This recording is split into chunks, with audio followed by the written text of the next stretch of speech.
साम सदा शिवाय नमः। ये मंत्र तो नहीं है, मैंने मंत्र बताया ये सातों में है। साम सदा शिवाय नमः। साम सदा शिवाय नमः। श्रावण मास महात्म में पंडित जी बढ़िया से दिया 17वां अध्याय है। जाने बैठे हो जाए। पवित्रारोपण व्रत, ये पवित्रारोपण व्रत इसको बोलते हैं अष्टमी तिथि। ईश्वर ने शरद कुमार से कहा, हे देवेश, अब आपसे शुभ पवित्र रोपण व्रत के बारे में बताता हूं। पहले सप्तमी के दिन अधिवासन करके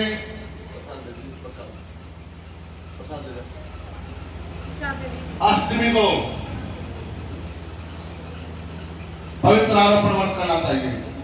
जो देव पवित्र बनवाता है उसके सुपुण्य का फल सुनो।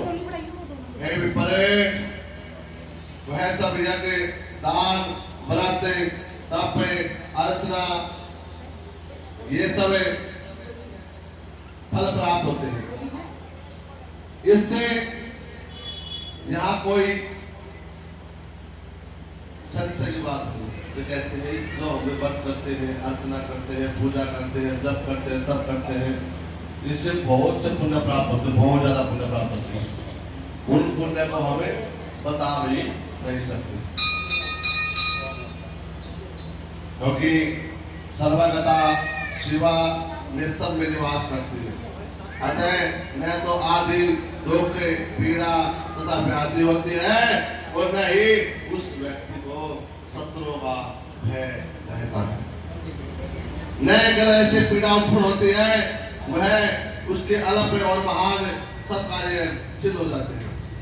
ये वत्स नर और राजाओं को सुपुण्य की व्रत करने वाला इससे बढ़कर अन्य व्रत कोई भी नहीं है। बोलो शंकर भगवान की जय। शुक्ल पक्ष की अष्टमी के दिन एक व्रत करना होता है या एक साल को।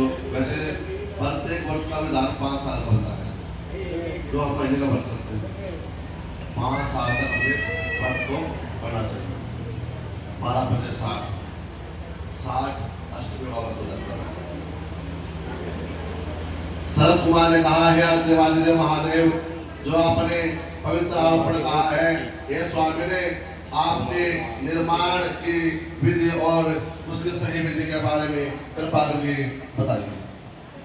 हे शरद कुमार, सोना, चांदी, तांबा, रेशमी वस्त्र, कोसा या काष्ठ से निर्मित या ब्राह्मण रुई से सूत काटे और सूत्रों को त्रिगुणित करके त्रिगुणित करने पर 360 गुणा उत्तम पवित्र कहा गया।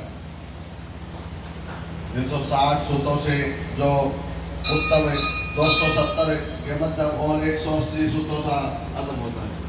जैसे दलियों बनाते ऐसे ही पवित्र आरोपण आजकल हमें उषा से बनाते हैं पवित्र। तो पहले कच्चे सूत से, अब कहता है 360 का तो संपूर्ण हो जाता है। उससे आधा बताया इसने 270 का और 180 का है वो आधा 100 ग्रंथि का उत्तम है, 50 ग्रंथि का मध्यम है और 36 ग्रंथि का हरीश बताया गया है। बोलो शंकर भगवान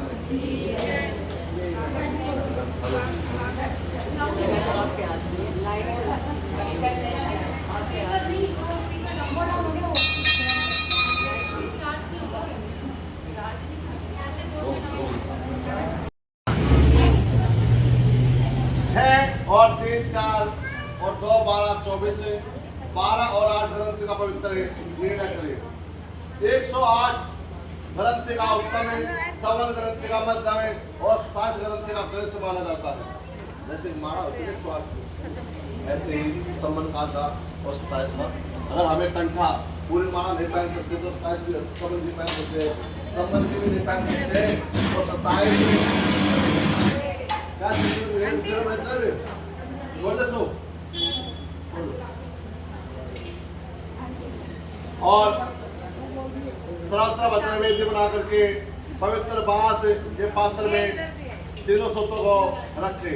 पवित्र तीनों सोतों में ब्रह्मा का, विष्णु का और महेश का आह्वान किया जाता है। नवग्रहों का आह्वान किया जाता है। ओमकार का, सोम का, अग्नि का, नाग देवता का, सूर्य का, चंद्रमा का, इसका, विश्व देवा का, भगवान विष्णु, सब देवताओं का आह्वान करके पूजना करके सब ग्रंथों को शुद्ध करके उसकी स्थापना करनी चाहिए। तेरे इंद्रिया, पौरुषी, वीरा, विजया, अपराजिता, मनोमणि, जया, भद्रा, मुक्ति, ईसा और इन नामों के आदि में ओम लगा करके ग्रंथ संख्या के अनुसार आवर्त करके आह्वान चंदन आदि से उसका अर्चना पूजा करनी चाहिए। धूप दिखा करके ग्रंथि की संख्या के अनुसार आवर्त करके आह्वान चंदन से पूजा के पश्चात अभिमंत्रण करके देवी को अर्पण करना चाहिए। यह देवी का पवित्र आरोपण मैंने तुमसे कहा है। और जो दूसरे देवों की प्रतिपदा आदि तिथियों में पवित्र आरोपण करें उन देवों के बारे में मैं आपसे कहता हूँ, जैसे धनद, श्री गौरी, गणेश, चंद्रमा, गुरु, भास्कर, चंडिका, अंबा, वासुकी, श्री चक्रपाणी, अनंत, शिव, ब्रह्मा और पितर। इन देवों का प्रतिपदा आदि तिथि में अर्चना करना चाहिए। प्रतिपदा पहले तिथि शुक्ल पक्ष ईश्वर ने कहा। और इन देवता का जो है ना पवित्र आरोपण 3 साल का होता है जो हम जनेऊ पहनते हैं। ईश्वर ने कहा, हे दीपेंद्र, सावन मास के महीने दोनों पक्षी तिथियों के दिन जो कुछ कर्तव्य है मैं उसको कहता हूँ। नवमी के दिन यथाविधि कुमारी नाव वाली दुर्गा का पूजन करें, नक्तमस्तक, दूध और शहद मिलाकर के भोजन करें। दोनों दिन नवमी तिथि को उपवास में कुमारी चंडिका का पूजन निरंतर करते रहना चाहिए। जो उत्तम भक्ति भावना से दुर्गा माता का पूजन करते हैं, जहाँ गुरु निवास करते हैं, वह पुरुषोत्तम लोक में जाता है। हे शरद कुमार, अब मैं तुमको नवमी तिथि के बारे में भी विधान कहा है। बोले शंकर भगवान की श्री कृष्ण गोविंद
अध्याय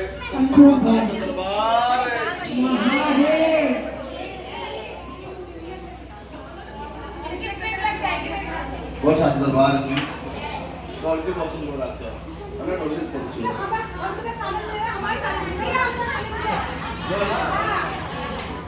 अच्छे लोग आपके साथ